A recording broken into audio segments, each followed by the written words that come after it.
Hello and welcome to another episode of the Tell Not Show. As always, we are your hosts. This is Kirsha Fox over here. She is author of newly released Son of Deception, homeschooler, a homeschooling mom to four, and gamer. This is Julia J.K. Allen, editor, author, and author coach. She's enjoying working on a lot of new projects this year. Yes, very exciting ones. And we're so excited to welcome our guest today, Taryn Page. Taryn Page is an avid writer and reader of fantasy. Creating fictional magical worlds to distract and transport readers from the mundane is her passion. When she isn't writing, she can be found in Delaware, USA, with her son, dog, and parents. A cup of coffee in hand, Taryn spends most days at home, outside, and with her son. Welcome, Taryn. Hi, I'm glad to be here. Yes. So happy to have you. So tell us a little bit about what you write before we jump into all the questions. I write primarily fantasy. Right now I'm working on a high fantasy, like action, adventure, swords and sorcery Very series. nice. Yeah. So like when did you start writing? What got you started in writing? I started writing when I was about 10, and it's actually a funny story because it started as a punishment. Oh, that kind of backfired then, huh? Oh, yeah. We had to write a 40-page short story so that they could watch the Super Bowl, and then I just never stopped. Oh, I love it. Okay. And you've always been like an avid reader, it said in your bio, so it's probably kind of a pretty natural transition for you. Why don't you tell us a little bit about how your writing process looks like? My writing process is it's chaotic. Mm-hmm. I'll get like a random idea or a vague plot, and then I'll take like these little scenes, I'll put them on index cards, and then little details go on post-it notes. Then it all goes up on my wall over here, and I fill in the blanks, and then I start writing it.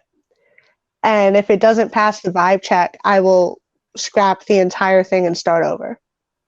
Okay, so we're not afraid of like a full restart from scratch. Love it. Oh no! For Spark, my debut novel, I restarted it 3 times from completed novels. Yeah, I love that. Because I feel like a lot of people are like, oh, I don't want to waste words, or I don't want to scrap something good that might be in the first draft. But sometimes like we can't continue writing, you get like blocked because it's like not going in the right direction, and like restarting with a fresh blank page can sometimes be the answer that people need. Yeah. Mm-hmm. Exactly. Like I've been struggling with starting the third book, so I'm thinking about just freehanding it and starting with the first scene and seeing where the characters take me with it.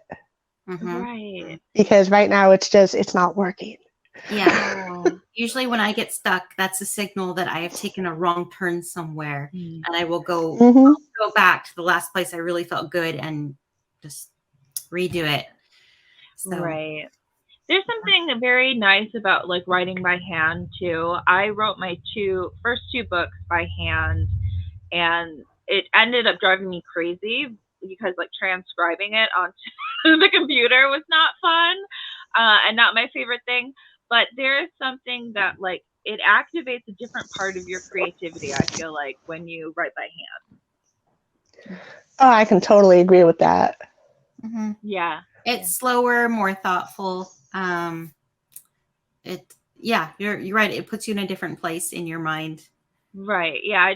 And then there's something about pen scratching on paper. I love that sound. Yes. Like, yeah, when you get going. Or having a reason to use the good notebook that you've been saving. The beautiful notebook that you don't want to mess up. Oh my gosh, the notebook. Yeah.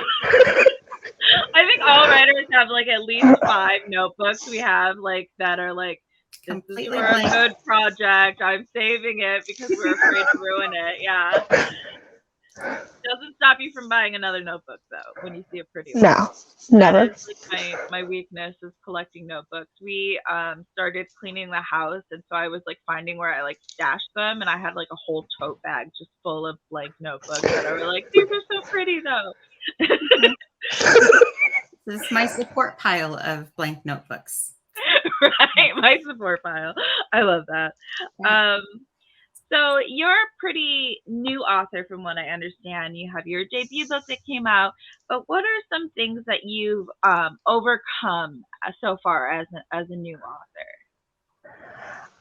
author? The biggest thing would be visibility, really, because I started, writing in order to like express myself without actually having to like come face to face with anybody.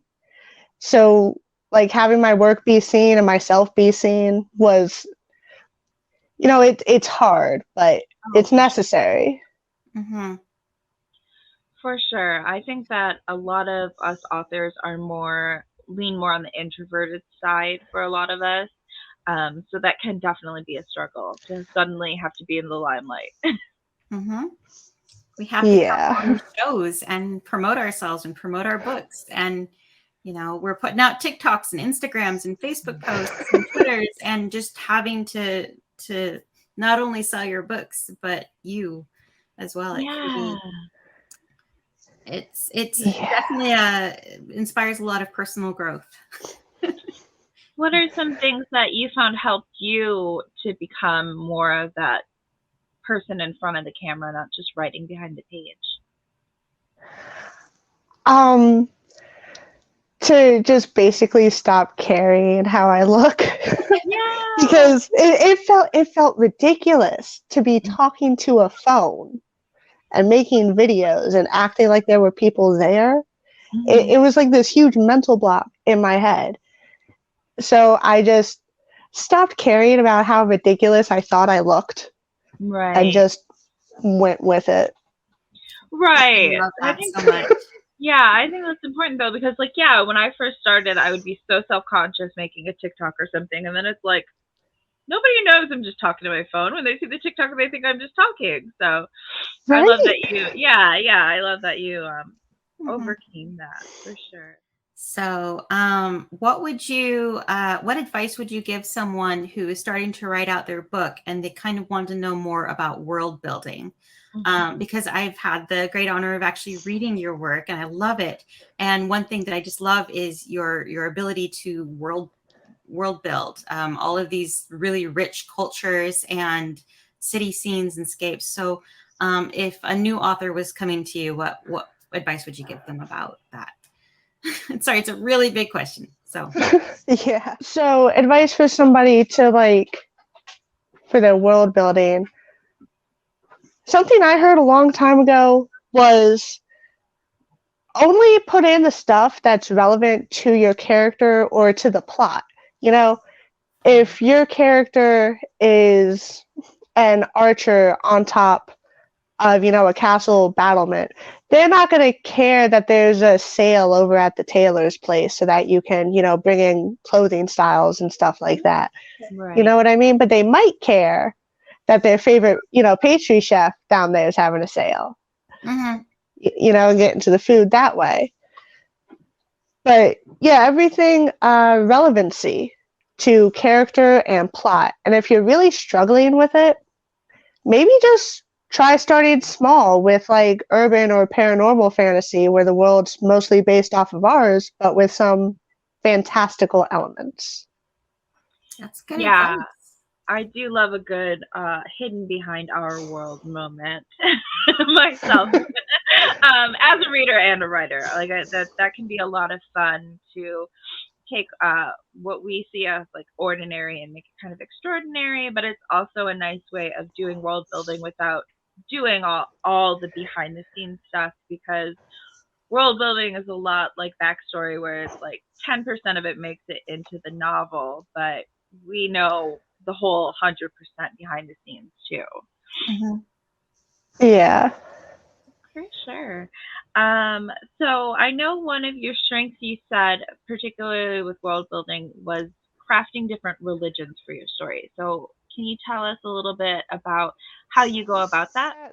This religion actually came about while I was trying to find my own kind of morality I know that sounds like heavy, but it's really not.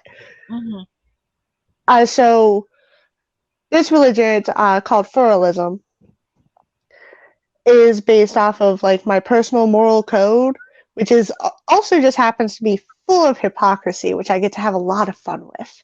Oh, nice. Yeah. And I crafted the structure of it based off of things that I know. Like I know paganism and I know Christian hierarchies. So what if paganism had a Christian hierarchy? And that's how I came up with the structure for pluralism. Okay. That's straightforward enough. Yeah, I like the advice though that like build off of what you know and understand, because I think that's really good advice, because it's just like if you have a basis where you're like, I understand how this works, therefore I can create something new using that framework, is really helpful. I believe it helps the reader as well, because they recognize it as well, and they're like, oh, I kind of know how this works or should work, so it makes it feel more real. Absolutely. Yeah, I think that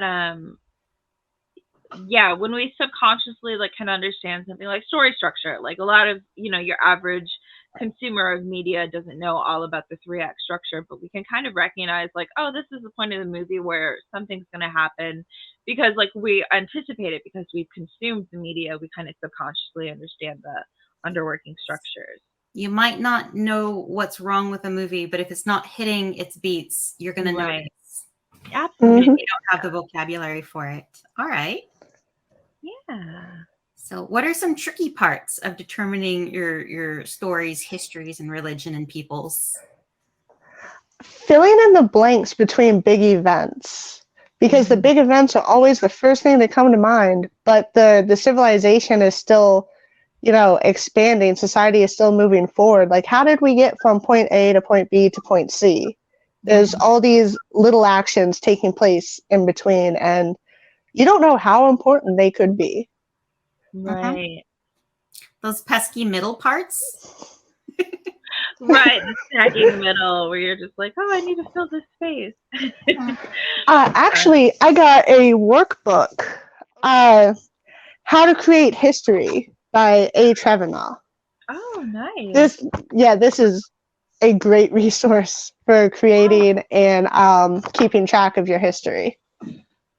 That was my next question, actually, is how do you keep track of all the world building? Like, do you have like a binder, or do you use Scrivener, or like how do you go about keeping track of all your world building notes?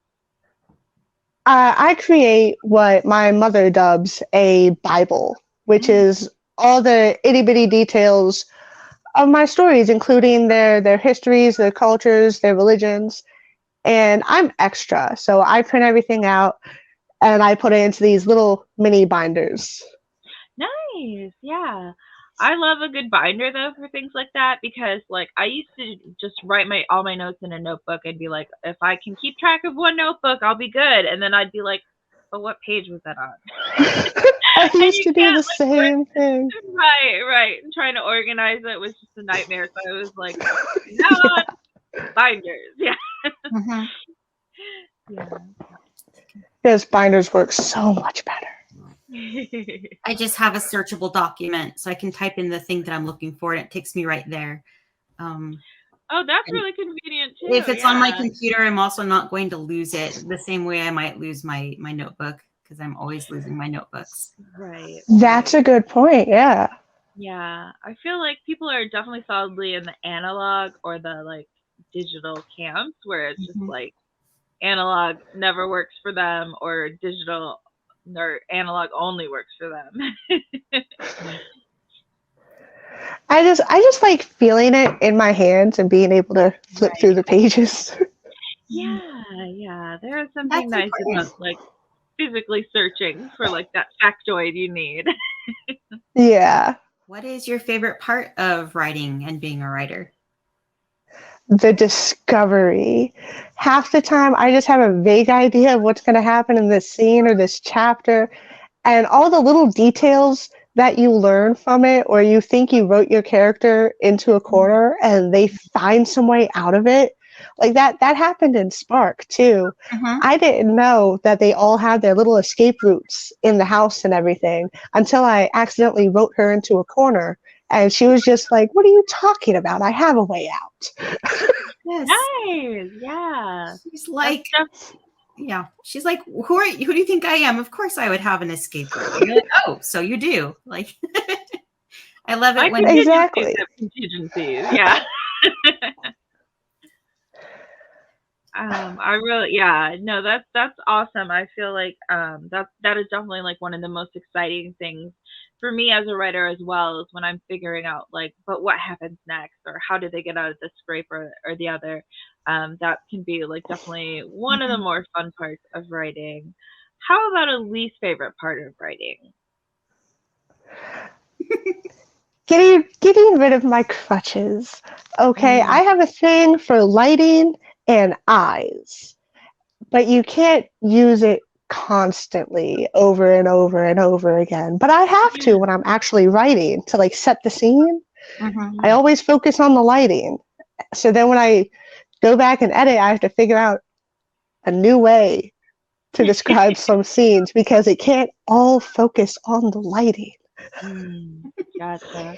But like they're crutches for a reason, right? Right.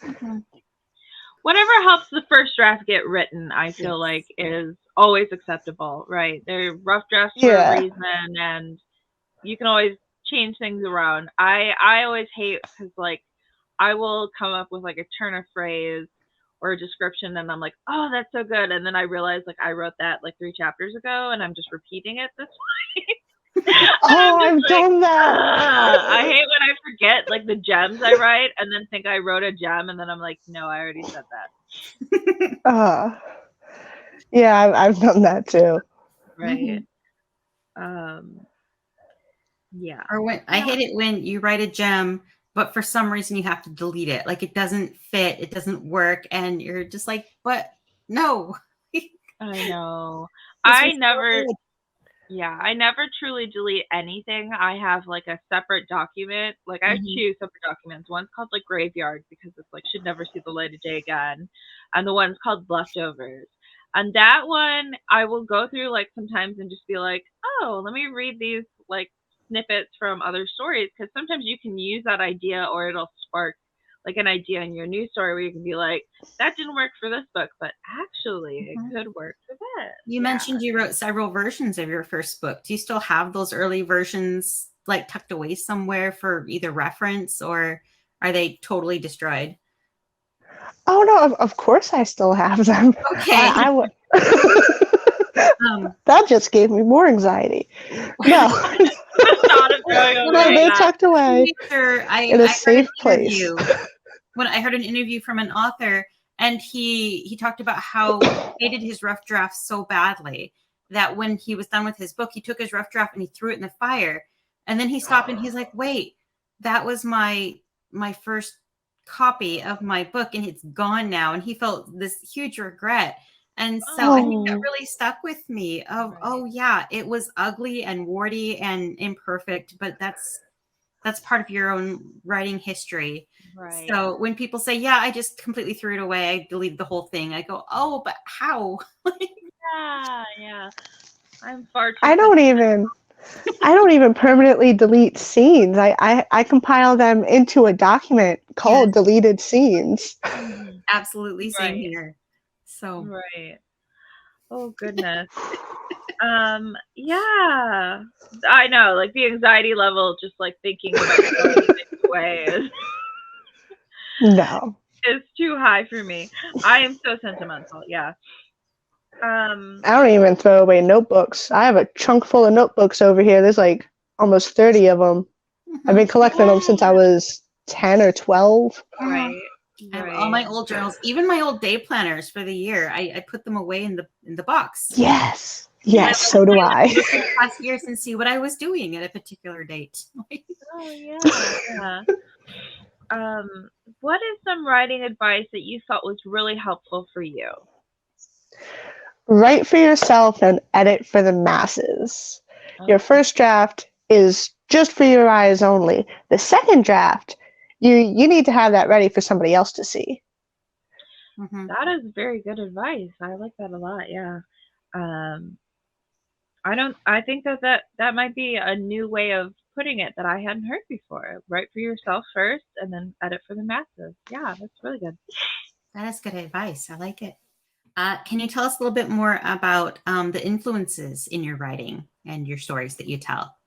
Where do those come from? A lot of it just comes from my life. It's a good way to like work through, some traumatic events. Like in Spark, this kid falls and gets this like really horrible gash on his head. And I added that in after that happened to my 3-year-old child. To just basically be like, everything's still okay. Oh yeah, he was perfectly fine. He got 6 stitches though, from his eyebrow into his hairline. Oh, that's so hard. As a mom, that's almost harder to see than it is for the child, I feel. Right. Oh yeah, but he took it like a complete champ. I was still a wreck afterwards, so I added it into the book, and I had my main character fix him up and everything, because I couldn't do anything for my boy. I just stood on the sidelines.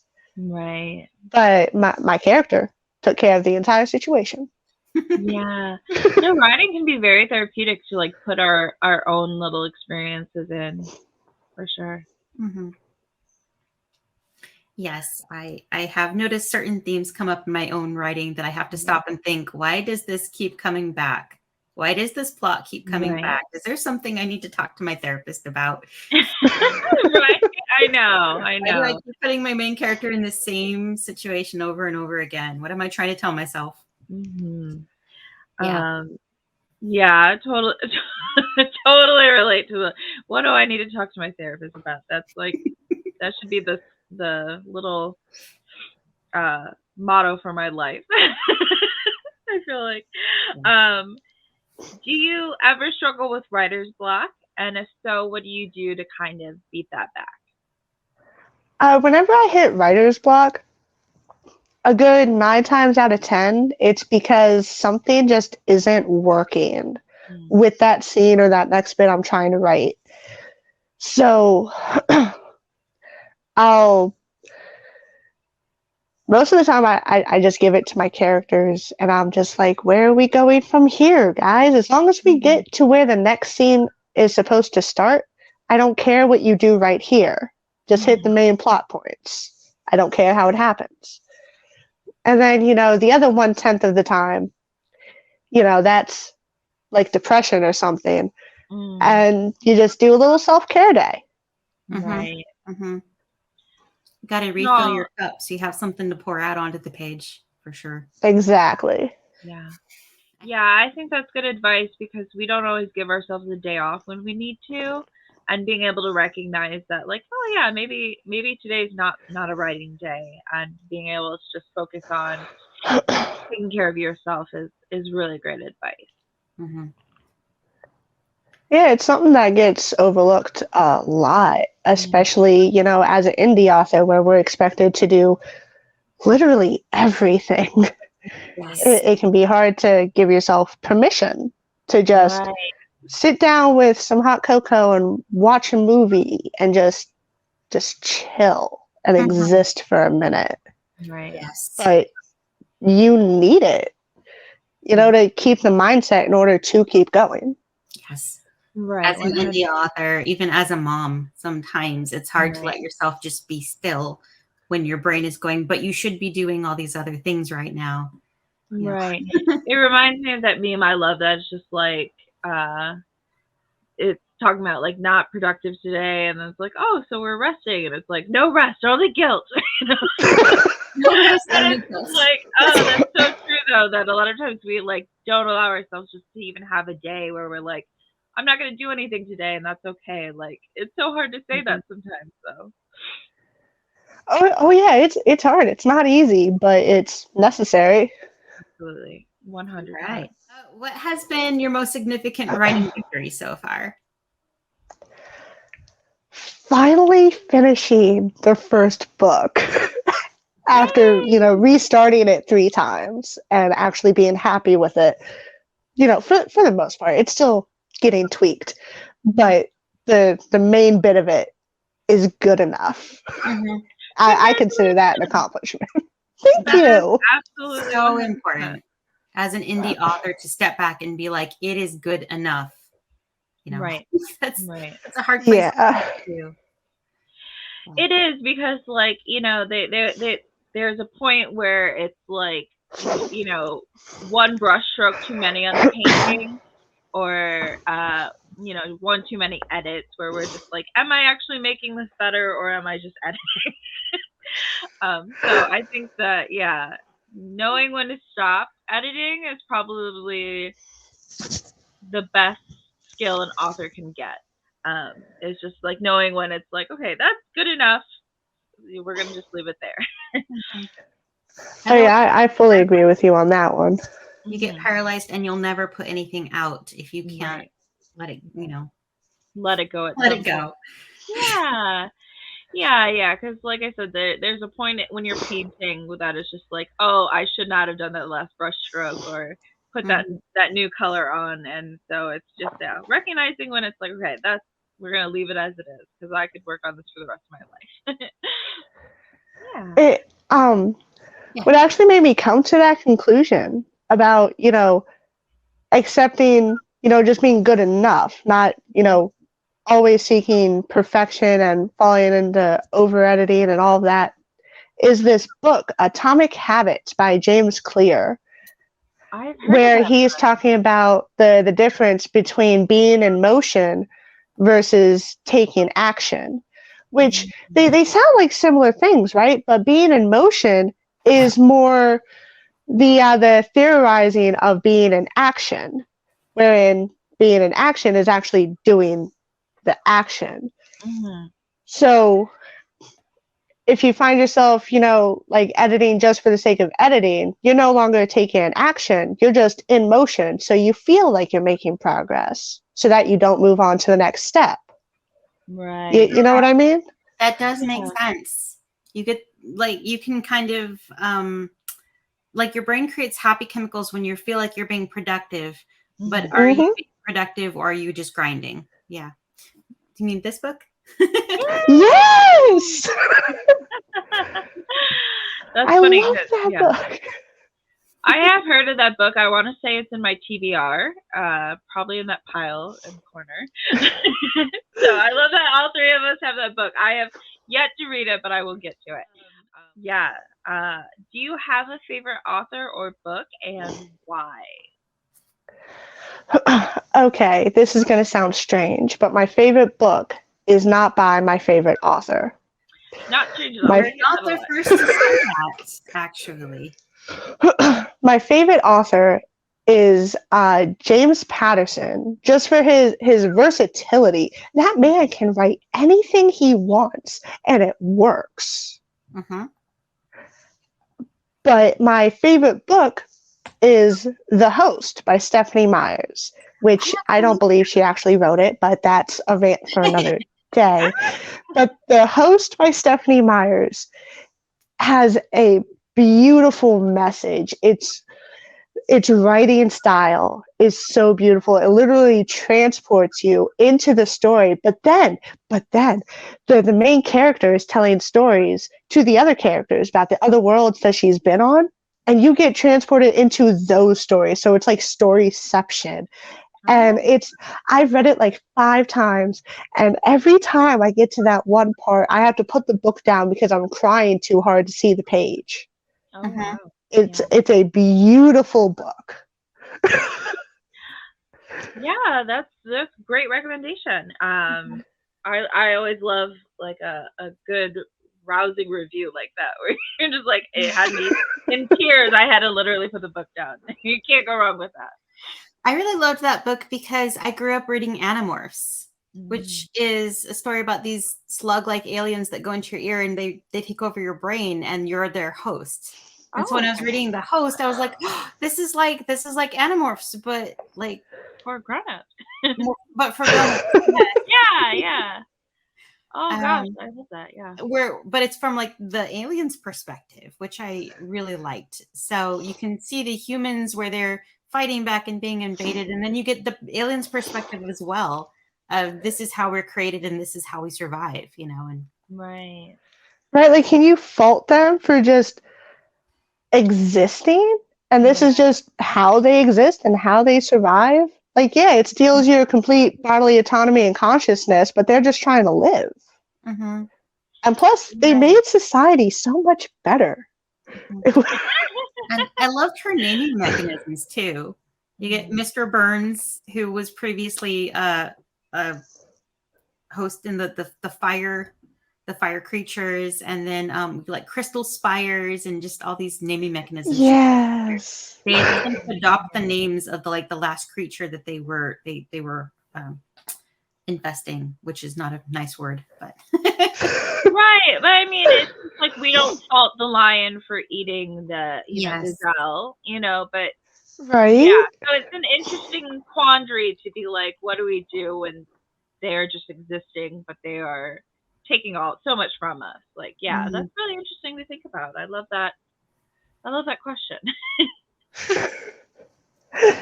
You see why I really like that book now, right? Yeah, absolutely. No, I definitely enjoyed that book quite a lot. They didn't do too badly with the movie either. I'm not going to talk about the movie. Okay. I feel like the movie was just the tip of a glacier for what the book actually was. Right. They didn't get into her storytelling, which was a big part of who she was. You know what I mean? Like, she was a professor and everything, where all she did was tell stories of the other planets. But they barely touched on that in the movie. Mm-hmm. The movie was just romance. I'm sorry, I said I wasn't going to talk about it. Oh, no, you're fine. I have a question. Is there any movie adaptation that you think is better than the book? Better than the book? Yeah. I have a controversial opinion because I think there is actually a couple of movie adaptations that were better than the book.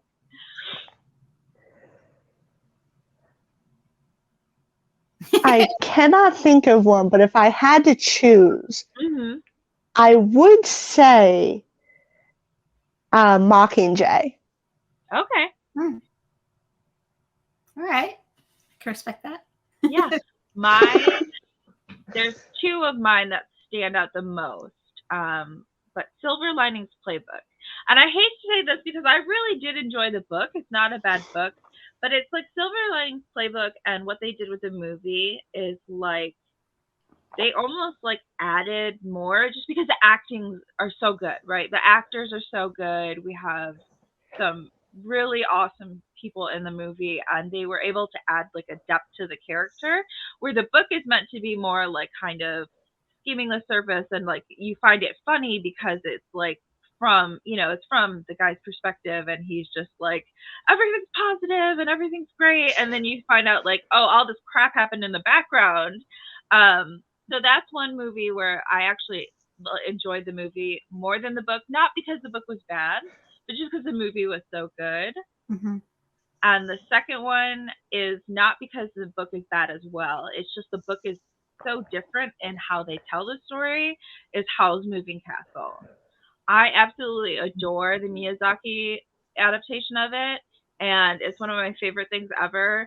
And I read the book after seeing the movie, and I was just like, oh, that's why they do this in the movie. But it's just a little bit different. Like Markle is a teenager in the book, and like there's enough differences where I kind of have them separate in my head, and I'm like, oh, it's kind of like comparing apples and oranges. Like, but I always hear people say like there's no adaptation that's better than the book, and I strongly disagree. I did not know Howl's Moving Castle was a book. Yeah.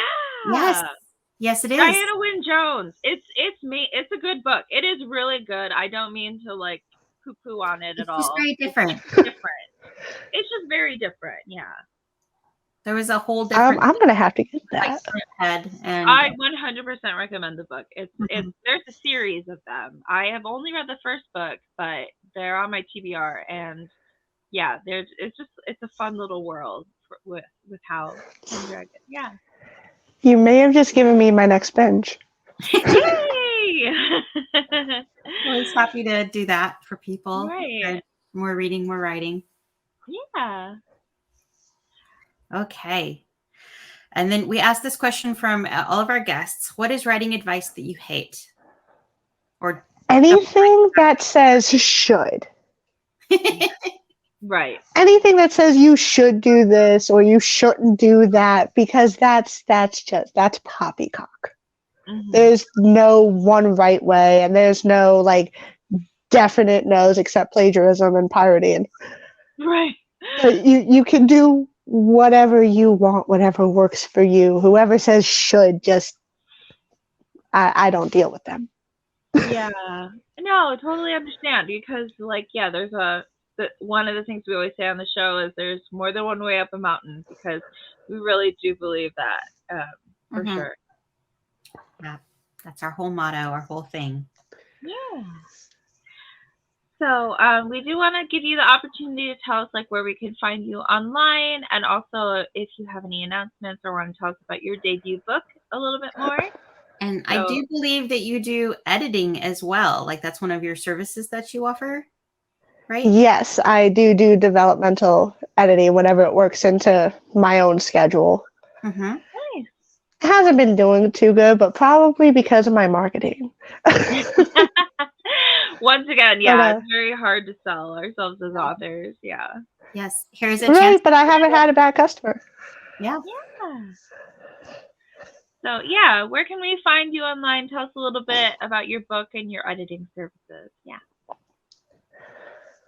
Well, you can find me on Facebook, Instagram, and TikTok under Taryn Page Writes. I also have a website, Taryn Page Writes at just TarynPageWrites.com. Sorry. And yeah, my debut book, Spark, first in a 5-book series that hopefully all will be published in 2023, will be coming out in the next month or two. I'm doing a soft release because anxiety. Mm-hmm. I'm just going to leave it at that. Mm-hmm.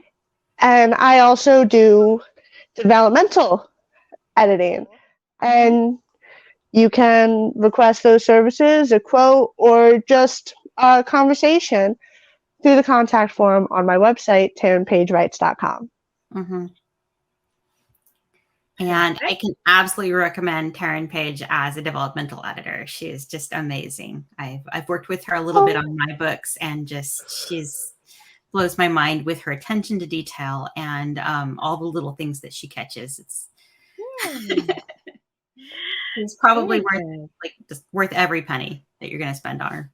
Oh, absolutely. I'm sure. Thank you. That means so much. Oh, yay. And thanks so much for joining us and being a guest. Thank you so much to our listeners. Thanks for listening, and join us next time when we'll have our next guest on for episode 10, which is halfway through season 1 already. It's so exciting. And remember, there's always more than one way up a mountain. If you'd like to be on our show, or you have any comments for us, you can contact us on social media through the Tell Not Show as our handle, or you can email us at thetellnotshow@gmail.com. Thank you. Thanks again for listening. If you enjoyed the show, consider subscribing and liking. We appreciate all the support. Julia J.K. Allen is an author, editor, and coach, and can be found at hijinksrudder.com. Kirsha Fox is an author, avid reader, gamer, and mother to 4, and you can find her at kirshafox.com. Thanks, and see you next time.